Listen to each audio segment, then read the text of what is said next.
నమస్తే, నేను Prashanth. Bhumana Karunakar Reddy house arrest అయ్యాడు. తిరుమల గోశాల గోవుల మృతిపై ఈ కేసు ఏదైతే ఉందో ఇదే క్రమంలో భూమన కరుణాకర్ రెడ్డి అయితే హౌస్ అరెస్ట్ కావడం జరిగింది. మరి ఇంతకీ ఏం జరుగుతుంది, అసలు ఏం జరిగిందనే విషయాలు అయితే తెలుసుకుందాం. దీని గురించి అయితే మాట్లాడేందుకు ప్రస్తుతం మనతో పాటు పొలిటికల్ అనలిస్ట్ డివిఎస్ గారు ఉన్నారు. నమస్తే అండి. నమస్తే సార్. ఈరోజు అయితే భూమన కరుణాకర్ రెడ్డి హౌస్ అరెస్ట్ కావడం జరిగింది. అసలు ఎందుకని అయ్యారు అంటే నిజంగానే ఇప్పుడు ఏదైతే ఈ ఆవుల మృతికి సంబంధించి ఏదైతే ఉందో ఇందులో ఇతని పాత్ర కూడా ఉందా? ఎందుకంటే 100% ఉంది అని కొందరు అంటున్నారు, లేదు అని కొందరు అంటున్నారు. అంటే డ్రామా కరుణాకర్ రెడ్డి అంటున్నారు, ఆయన భూమన కరుణాకర్ రెడ్డి అంటలేదు. అసలు డ్రామాల మీద డ్రామాలు ఆడటం. ఇప్పుడు ఎందుకంటే ఇవాళ సుధీర్ రెడ్డి ఏమో గోశాల దగ్గర ఉన్నాడు, వాళ్ళేంటి రమ్మని సవాల్ చేస్తున్నారు. ఈయనేమో అసలు ఇంట్లో పడుకున్నాడు, రోడ్డు మీద పడుకున్నాడు, రావట్లేదు అంటున్నారు. పోలీసులేమో చుట్టూ కాపలా ఉన్నారు, ఏదో హౌస్ అరెస్ట్ చేశారనేమో సాక్షి మీడియాలో వస్తుంది. యువతల ఈ మీడియాల్లోనేమో అసలు అక్కడ పోలీసులు ఎవరు లేరు, ఆయనే అక్కడ పడుకున్నాడు. ఇప్పుడు సుధీర్ రెడ్డి మాటలు కూడా ఎలా ఉన్నాయి, దిండేసుకున్నాడు, కింద పరుపు వేసుకుని పడుకున్నాడు, రా ఇక్కడికి రా గోశాలకి అంటే. ఎస్పీ ఏం చెప్తున్నారు, హర్షవర్ధన్ రాజు, ఎవరైనా సరే గోశాలకు వెళ్ళాలంటే గన్మెన్లతో మీరు ఒక్కళ్ళే వెళ్ళండి, అంటే మీతో పాటు మొత్తం మంది జనాన్ని వేసుకుని వెళ్ళొద్దు. ఇప్పుడు నిన్న సిపిఐ నారాయణ వెళ్ళారు, గోశాల చూశారు. ఆయనేమి తెలుగుదేశం కాదే, జనసేన కాదే, అసలు ఎన్డీఏకి ఆయన అసలు సుతరాము దూరం, అసలు ఫైర్ అవుతాడు ఎన్డీఏ అంటే. అట్లాంటి సిపిఐ నారాయణ వెళ్ళాడు ఒకళ్ళిద్దరితో, వాళ్ళ జిల్లా పార్టీ కార్యదర్శితో ఎవరో ఎమ్మెల్సీ ఒకళ్ళు కలిసి, కత్తి నరసింహారెడ్డి అంటే. ఇప్పుడు మురళి, కత్తి నరసింహారెడ్డి, సిపిఐ నారాయణ ముగ్గురు వెళ్ళి అక్కడ గోశాలలో చూస్తే పుష్టిగా ఉన్నాయి గోవులు, మంచి దాణ. ఇది ఎవరు చెప్తున్నారు? కమ్యూనిస్ట్ ఆయన చెప్తున్నాడు. అక్కడ ఏమీ ఎటువంటి ఇది జరగడం లేదు, చాలా శుభ్రంగా ఉంది వాతావరణం అంతా కూడా. ఇప్పుడు వృద్ధాప్యంతో అనారోగ్యంతో గోవులు కొన్ని సరిపోతాయి, కొన్ని పుడతాయి. ఇప్పుడు లేగదూడలు ఈ 3 నెలల్లో 58 పుట్టాయంట, 43 అనారోగ్యంతో వృద్ధాప్యంతో చనిపోయాయంట. దాదాపు 100 గోవుల వరకు మృతి చెందాయి.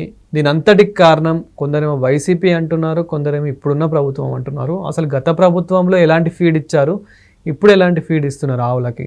అదే కదా. ఇప్పుడు భూమన కరుణాకర్ రెడ్డి చేస్తున్న ఆరోపణలకు ఆధారాలు లేవు, కానీ శ్యామలరావు చెప్తున్నటువంటి వాటికి ఆధారాలు ఉన్నాయి.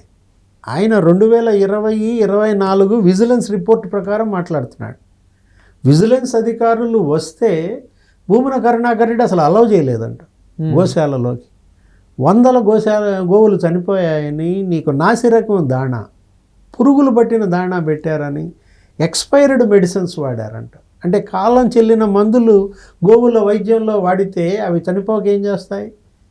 నాచుపట్టిన నీళ్లు తాగిచ్చారని, అసలు ఆ చనిపోయిన గోవుల్ని చెత్తబుట్టల్లో పడేశారని ఎవరంటున్నారు? Senior IAS. ఇప్పుడు ఇది పొలిటీషియన్ చెప్పటం లేదు, తెలుగుదేశం వాళ్ళు చెప్తే మనం నమ్మం, జనసేన చెప్తే నమ్మం. కానీ ఒక ఐఏఎస్ అధికారి శ్యామలరావు ఒక విజిలెన్స్ రిపోర్ట్ పక్కన పెట్టుకుని ఆయన మాట్లాడుతూ, ఇది నీ విజిలెన్స్ రిపోర్ట్, వాటి గురించి ఎందుకు మాట్లాడు భూమన కరుణాకర్ రెడ్డి? ఇప్పుడు ఆయన 98 లక్షలు కమిషన్ తీసుకున్నాడా లేదా దాణా తయారీ వాళ్ళ దగ్గర ఉన్న లెక్కలు చూపిస్తున్నారు. అది విజిలెన్స్ నిర్ధారించింది. గోవులు లేని గోశాలకి నువ్వు దాణా కొన్నావా లేదా? అంటే నువ్వు తింటాను కొంటావా దాణా? ఇది ఆ గోశాలలో గోవులు లేవు, కానీ దాణా ఎలా కొన్నావు? ఆ డబ్బు ఏమైంది? అంటే గోదాణా పేరుతో ఆ దాణా మింగింది భూమన. ఇది భూమన దాణాగా ఉంది. అసలు ఎలా గోవులను అడ్డం పెట్టుకుని కూడా వీళ్ళు మేసేశారో, వీళ్ళ మేతకి వాళ్ళ అడ్డుకట్ట పడిందనా, ఇప్పుడు కమిషన్లు అందడం లేదనా, ఈ డ్రామాలన్నీ ఏంటి? ఇప్పుడు సుధీర్ రెడ్డి ఒకటే తిట్టాడు, లడ్డు మహాప్రసాదం అప్పుడు దొరికిపోయావు, నెయ్యి కల్తీ. అరే కర్ణాటక నందిని నెయ్యి నువ్వు కొనకుండా నువ్వు బోలే బాబా డైరీ నెయ్యి అన్నావు, వైష్ణవి డైరీ నెయ్యి అన్నావు, అసలు ఏఆర్ డైరీ నెయ్యి అన్నావు. నువ్వే నెయ్యి తయారు చేసి, నువ్వే ఆవు కొవ్వు ఏదో పంది కొవ్వు కలిపి, యానిమల్ ఫ్యాట్.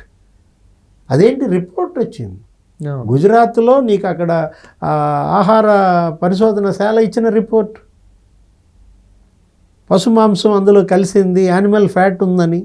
గోరఖ్పూర్ ఎంపీ తిట్టాడు, జగన్మోహన్ రెడ్డి కోట్లాది హిందూ భక్తులతో గొడ్డు మాంసం తినిపించాడని. అంటే నెయ్యి కల్తీలో దొరికిపోయావు. ఇవాళ అక్కడ నలుగురు అరెస్ట్ అయ్యారు, ఇవాళ రేపో వీళ్ళు అరెస్ట్ అంటున్నారు. సుప్రీంకోర్టు కన్నెర్ర చేసింది. అసలు సుప్రీంకోర్టే ఒక సిట్ని ఏర్పాటు చేసింది.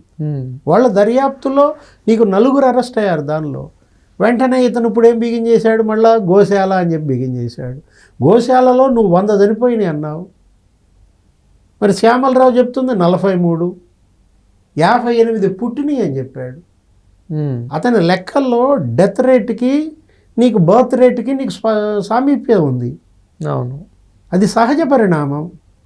అంటే అక్కడ ఉన్నటువంటి హరినాథ రెడ్డి ఎవరు, ఆ గోశాల ఇన్ఛార్జిగా ఉన్నవాడు, అతను ఏదో తొక్కిసలాట ఘటనలో 7 చనిపోయిన ఆ సంఘటనలో అతన్ని సస్పెండ్ చేశారని ఆ కక్షతో అతనేంటి ఏవో మార్ఫింగ్ ఫోటోలు గోశాల ఈ గోవులు చనిపోయినాయి ఎక్కడెక్కడయో అతను ఆ ఫోటోలు భూమన కరుణాకర్ రెడ్డికి పంపిస్తే అతను దాన్ని అడ్డం పెట్టుకుని ప్రెస్ మీట్ పెట్టి టీటీడీని అల్లరి చేయడం. అందుకు కదా నీకు బిఆర్ నాయుడు గారు ఫైర్ అయింది. అసలు ఇతను భూమికే భారం అన్నాడు. ఎవరు? భూమన. అసలు నువ్వు నాస్తికుడివా, క్రిస్టియన్వా, హిందువా? ఇవాళ భూమన కరుణాకర్ రెడ్డి స్టాండ్ ఏంటి? అసలు అతనిదే మతం? ఇప్పుడు నువ్వు హేతువాదివి, నువ్వు నాస్తికుడిని అన్నావు, రాడికల్ స్టూడెంట్ యూనియన్కి నువ్వే అధ్యక్షుడిగా పనిచేశావు. అంటే ఆ కాలంలో కమ్యూనిస్టువా, హేతువాదివా? అంటే ఇదేంటి ఊసర వెళ్ళివా? ఇప్పుడు నీ బ్రదర్, మీ అన్న ఎవరు, భూమన సుబ్రహ్మణ్య రెడ్డి, అతను ఒక పెద్ద విప్లవ రచయితల సంఘం అని, అతనే మరి హిందూ దేవతలని వాళ్ళ యొక్క సెక్సువల్ ఆరోపణలు చేశాడని అక్కడ ఉన్నట్టు బొమ్మల గురించి లెస్బియన్స్ అనో లేకపోతే హోమో అనో ఈ విధంగా హిందూ దేవతలను ఉద్దేశించి మాట్లాడినవాడు భూమన సుబ్రహ్మణ్య రెడ్డి. అతన్ని శ్వేత డైరెక్టర్గా చేస్తారా? ఎంప్లాయీస్ ట్రైనింగ్ ఇస్తాడా? నువ్వేం మాట్లాడావు? నువ్వు రాడికల్స్లో ఉండి అది నల్లరాయి నా చెప్పుతో కొడతానన్నాడు దాన్ని. నువ్వు భక్తుడివా? అదేమంటే కర్పూరం ఆర్పుతానంటావు. ఆర్పుతాడా కర్పూరం? భూమన సుబ్రహ్మణ్య రెడ్డి అతను నాస్తికుడు, అతను హేతువాది, అతను పలానా పత్రికల్లో హిందూ దేవతలను ఉద్దేశించి ఇలా రాశాడు. రాయలేదని నువ్వు కర్పూరం ఆపుతావా? విప్లవం వర్ధిల్లాలి లే ఈ పత్రికలు నడిపింది ఎవరు? భూమన సుబ్రహ్మణ్యం రెడ్డి కాదా? కాదని నువ్వు కర్పూరం ఆర్పుతావా? నువ్వు ఆడావు కదా నాటకాలు రాడికల్స్లో ఉండి. ఇదే భూమన కరుణాకర్ రెడ్డి పెద్ద నాటకాలు ఆడాడని.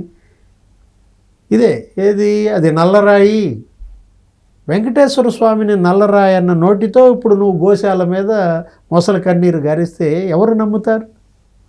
ఇలాంటి వాడిని తీసుకొచ్చి టీటీడీ బోర్డు మెంబర్గా చేశాడు రాజశేఖర్ రెడ్డి, టీటీడీ బోర్డు చైర్మన్గా చేశారు. మొత్తం 1000 కోట్లు స్వామివారి సొమ్ము బొక్కేశారు.